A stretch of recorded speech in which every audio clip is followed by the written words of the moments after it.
दोस्तों आज मैं इस वीडियो में आपको गाइड करने वाला हूं कि कतर में ट्रैवल मेट्रो कार्ड किस तरह विड्रॉ किया जाता है, उसका तरीका पूरा बताऊंगा इस वीडियो के अंदर। और इसमें अब खर्च होने वाले 20 कतरी रियाल। 10 कतरी रियाल का ट्रैवल कार्ड मिलेगा और 10 कतरी रियाल का आपको कम से कम 10 कतरी रियाल का आपको रिचार्ज करना पड़ेगा। 10 दिरहम से लेकर 200 दिरहम तक आप रिचार्ज करवा सकते हैं। 10 कतरी रियाल मशीन के अंदर इन करने के बाद ट्रैवल कार्ड पर क्लिक करना है और विड्रॉ कर देना है। उसके बाद 10 दिरहम का आपको टॉप अप करवाना है। टॉप अप के बटन पर क्लिक करें और 10 कतरी रियाल रिचार्ज कर दें कि कार्ड के अंदर 10 कतरी रियाल आ जाएंगे।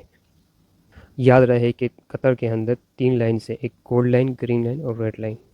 कतर मेट्रो में 2 टाइप्स के कार्ड होते हैं, एक स्टैंडर्ड कार्ड और दूसरा गोल्डन कार्ड। अगर आप स्टैंडर्ड कार्ड के जरिए अगर आप ट्रैवल करते हैं तो पर राइड आपको 2 कतरी रियाल की पड़ेगी, और अगर गोल्डन कार्ड के जरिए अगर आप ट्रैवल करेंगे तो आपको पर राइड 10 कतरी रियाल की पड़ेगी।